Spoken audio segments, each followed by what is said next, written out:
नमस्कार। आप सुन रहे हैं द बॉलीवुड रेडियो और मैं हूं आपके साथ अनूप आकाश वर्मा।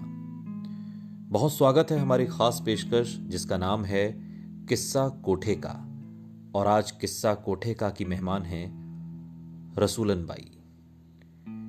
शुरुआत करें उससे पहले आपको कुछ दशक पीछे लिए चलें। बनारस घराने की इस महान फनकार का जन्म 1902 में एक बेहद गरीब घराने में हुआ था। अगर उनके पास कोई दौलत थी तो वो थी अपनी मां से हासिल संगीत की विरासत। 5 साल की उम्र में ही उन्हें उस्ताद शंभू खान से तालीम हासिल होनी शुरू हुई, जिसकी वजह से उनके गायन की नींव बेहद मजबूत हो गई। बाद में उन्हें सारंगी वादक आशिक खान और उस्ताद नज्जू खान के पास भेजा गया था। रसूलन बाई वो कलाकार थीं जिनका जिक्र उस्ताद बिस्मिल्लाह खान बेहद आदर से किया करते थे। उन्हें ईश्वरीय आवाज कहा करते थे। रसूलन बाई ठुमरी गाती थीं या ठुमरी उनके ही गले से उतरना चाहती थी, ये सोचने का अपना अपना कायदा है। आजादी के अचानक बाद देश भर में हिंदू हिंदू मुसलमान मुसलमान होने लगा था। शौहर सुलेमान पाकिस्तान चले गए, लेकिन रसूलन के जमीर को यह गंवारा ना हुआ, वो भारत में ही रही। लागत करेजवा में चोट, फूल गेंदवा न मारो।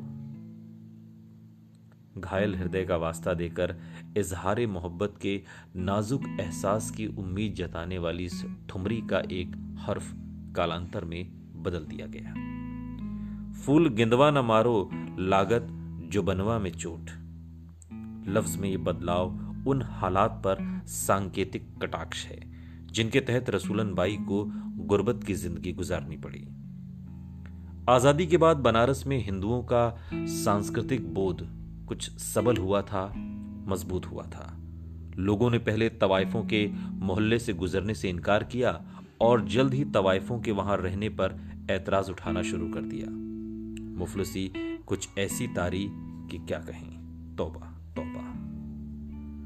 ठुमरी लोकगीत गाने वाली मामूली गायिकाओं की खबर तो इतिहास क्या देगा। ठुमरी साम्राज्ञी रसूलन बाई जिंदगी के आखिरी दिनों में इलाहाबाद के फुटपाथ पर कुछ कुछ बेचा करती थीं, अपने अधूरे अरमान बांचा करती थीं। ये भी किसको पता है, उसी रेडियो स्टेशन के बाहर जहां से उनकी रचनाएं गाहे बगाहे ब्रॉडकास्ट हुआ करती थीं। एक किस्सा पढ़कर तो कलेजे में हुक सी उठती है। इलाहाबाद रेडियो स्टेशन में लगी कलाकारों की तस्वीर के साथ लिखे नामों में अपना नाम रसूलन बाई देखकर उन्होंने कहा था, बाकी सब बाई देवी बन गईं, एक मैं ही बाई रह गई। तारीफ और इज्जत से उठने वाली नजरों की कायल रह चुकी रसूलन बदलते दौर की बेशर्मी और संगदिली से बुरी तरह आहत हुई।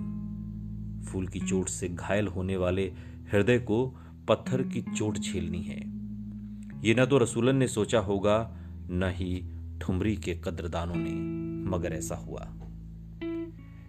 धनंजयगढ़ की अदालत में रसूलन बाई की गायकी का पहला आयोजन हुआ था, जिसकी सफलता के बाद उन्होंने स्थानीय राजाओं के निमंत्रण पर अपने गायकी के कार्यक्रमों का आयोजन शुरू किया।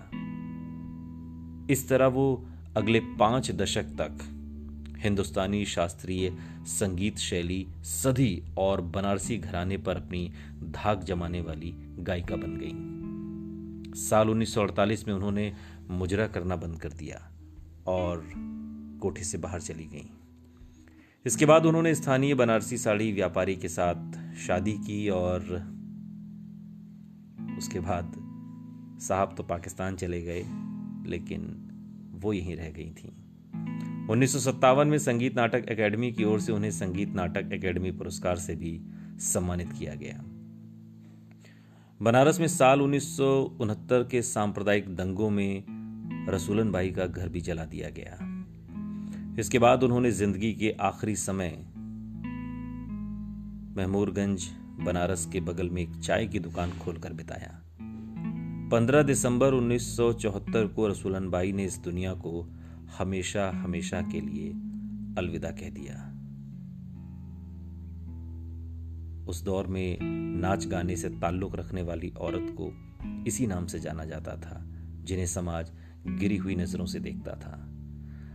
आपको यकीन नहीं होगा कि रसूलन बाई, जिनका जिक्र उस्ताद बिस्मिल्लाह खां किया करते थे, बेहद अदब से जिंदगी के आखिरी दिनों में एक छोटी सी चाय की दुकान लगाती थी, अपनी पहचान छिपाए हुए। सुनते रहिए द बॉलीवुड रेडियो, सुनता है सारा इंडिया।